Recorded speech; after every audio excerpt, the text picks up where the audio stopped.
আমার মতো 1 লক্ষ আব্দুল বাসেদের ইসলামের জন্য কষ্টকে একত্রিত করলে যা হবে, তার চাইতে খাজা আবু তালেবের কষ্টটা ছিল অনেক বেশি।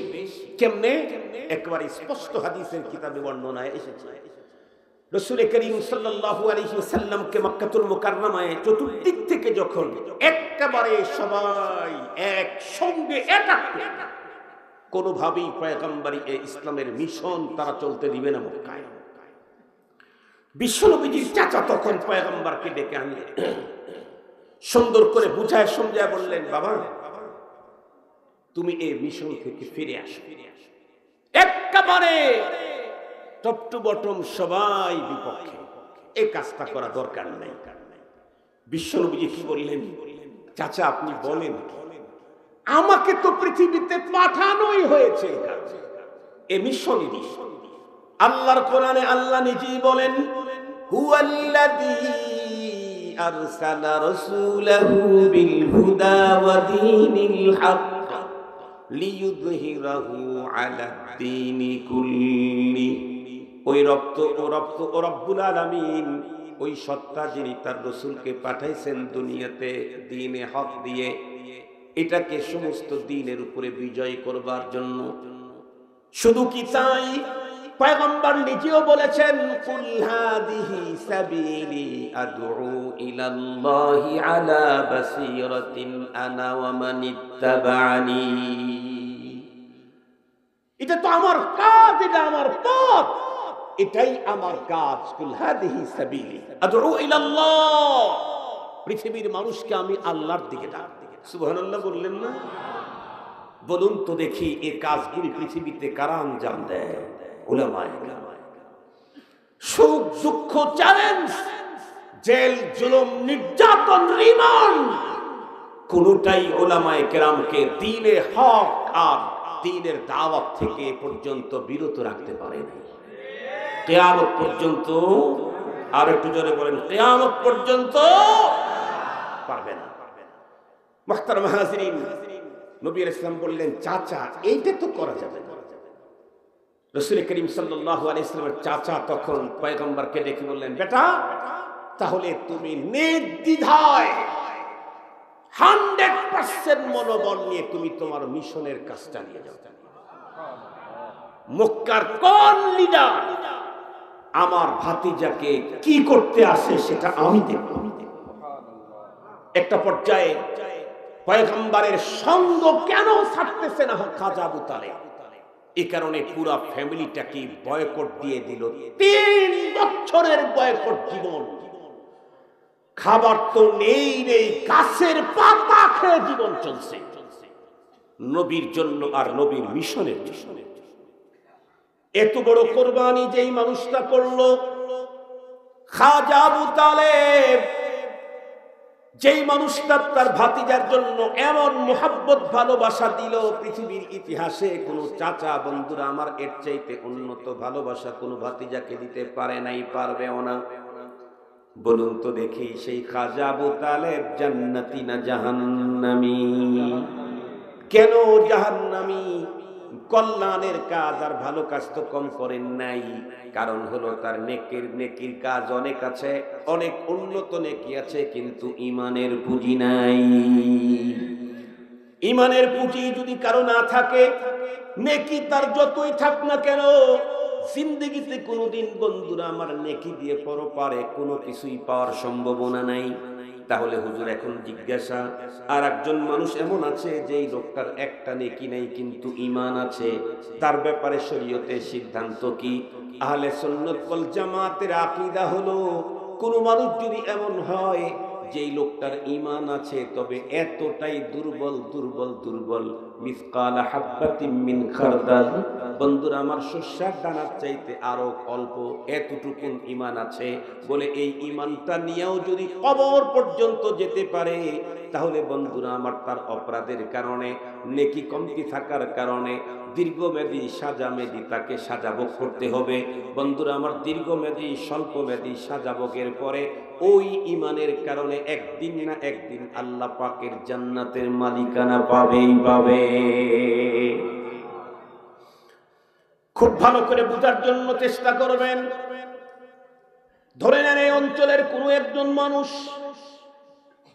ঈমান তার বড় দুর্বল, টাটকা নওজোয়ান মানুষ, জওয়ানি যখন থাকে রক্তের গরম যৌবনের বাহারে মানুষ, তখন নেকির কাজের চাইতে গুনার কাজটা বেশি হয়ে যায়। কেন? আশ-শাবাব আজ-জুনুন, জওয়ানিকে বন্ধুরা আমার পাগলামি বলা হয়েছে কিতাবের ভিতরে। জওয়ানি হলো পাগলামি। সে ভেবেছিল মাত্র 25 বছরের তাগড়া জওয়ান আমি, আমার টোটাল দেহের সবকিছু পার্টস গুলা ঠিকঠাক আছে, আমি আর কিছুদিন পর্যন্ত দুনিয়া কামাই, এরপরে আমি আল্লাহর দিকে মোতাওয়াজ্জহ হয়ে জীবনের সকল গুনাহ মাপ নেব, পরপারের প্রস্তুতি গ্রহণ করব। কোরআনে হাকিমে আল্লাহ বলেন, আল্লাহকুমুত তাকাসুর হাত্তা যুরতুমুল মাকাবির। ওই চিন্তা করে আগাইতেছিল, হঠাৎ করে আকস্মিক তার মৃত্যু হয়ে গেল। এই লোকটা বন্ধুরা আমার কবরে চলে গেল। তার হালত হলো এই, অনেক অপরাধ করেছে, এখন পর্যন্ত মালিকের সঙ্গে মিউচুয়াল করে নাই, মালিকের কাছে চলে গেছে। এখন পর্যন্ত পরপারের যেই পরিমাণে পুঁজি দরকার ছিল সেই পরিমাণে পুঁজির কিছুই নিতে পারে নাই, খালি হাতেই চলে গেছে। এই লোকটার কি হবে? ভালো করে শুনে রাখেন, এই লোকটা যদি ন্যূনতম দুর্বল ঈমান নিয়ে কবরে যেয়ে থাকে, আর যদি দুনিয়াতে 3 অপশনের কোনো একটা যদি তার জন্য রেখে থাকে, তাহলে ওর কোনো পেরেশানি নাই। কেন? আমাদের ভাই সুলতানুল ওয়াইদিন খালেদ সাইফুল্লাহ আইয়ুবী সাহেব এই হাদিস পড়েছেন। এই হাদিস 1000 বার আপনারা শুনেছেন। ইদা মাতাল ইনসানু ইনকাতা আনহু আমালুহু, মানুষ যখন মরে যায় তার সকল কর্মের দরজা বন্ধ হয়, কিন্তু 3টা বন্ধুরা আমার চালু থাকে। ইল্লা মিন সাদাকাতিন জারিয়াতিন, সে সাদকায়ে জারিয়া করে গেছে। 25 বছর বয়সে দুনিয়া থেকে বিদায় নিয়েছে, কিন্তু 25 বছর বয়সে তেমন কোনো কাজ করতে পারে নাই, একটা মসজিদ নিজের টাকা দিয়ে বানিয়ে গেছে। 25 বছর পর থেকে 50 বছর পর্যন্ত ওই মসজিদ চালু ছিল। প্রতি ওয়াক্তে 10,000 মানুষ বা 5,000 মানুষ, 1,000 মানুষ, 100 মানুষ সেখানে সালাত আদায় করেছে। 100 মানুষ সেই জায়গার ভিতরে নামাজ পড়ে দোয়া কালাম করে যেই পরিমাণে নেকি অর্জন করেছে, এতগুলি লোকের সমন্বিত নেকি আল্লাহ পাক রব্বুল আলামিন মসজিদ যিনি তৈরি করেছেন তার আমল নামায় ঢুকায়া দিচ্ছে। নেকি আর নেকি। আও ইলমুন ইনতাফাউ বিহি, নওজোয়ান হাফেজ দুনিয়া থেকে হঠাৎ করে বিদায় নিয়েছে, যেই পরিমাণে পুঁজি গোছানোর দরকার ছিল পারে নাই। গুনার কিছু বোঝা তার মাথার মধ্যে ছিল, কিন্তু বন্ধুরা আমার 30 বছর বয়সে সে বন্ধুরা আমার 100 জনকে হাফেজ বানিয়ে গেছে। এই 100 জন সারা জীবন যত কোরআন তেলাওয়াত করবে, প্রত্যেককে যেই পরিমাণে নেকি আল্লাহ পাক দান করবে, সেম ওই পরিমাণে নেকি এই হাফেজে কোরআনের আমল নামায় ঢুকতে থাকবে।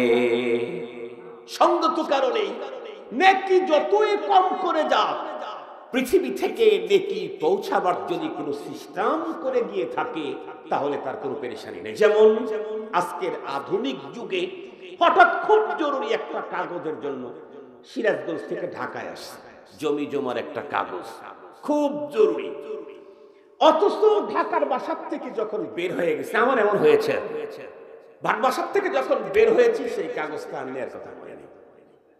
আমি আবার সিরাজগঞ্জ চলে গেছি। সিরাজগঞ্জ চলে গেলেও কোনো পেরেশানি নেই। কেন? তথ্য প্রযুক্তির যুগ। বাসায় ফোন করে বললাম মেয়েকে, মা অমুক জমির দলিলটা বের করো, প্রত্যেকটা পাতা ফটো করে আমার এখানে পাঠায় দাও। তাহলে আর কোনো পেরেশানি আছে?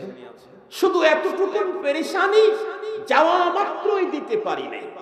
একটু প্রিন্ট কি বলে প্রিন্টার্সের কাছে গিয়ে প্রিন্ট করে বের করতে যতটুকু সময় লেগেছে এতটুকু, তাছাড়া আর কোনো পেরেশানি নেই।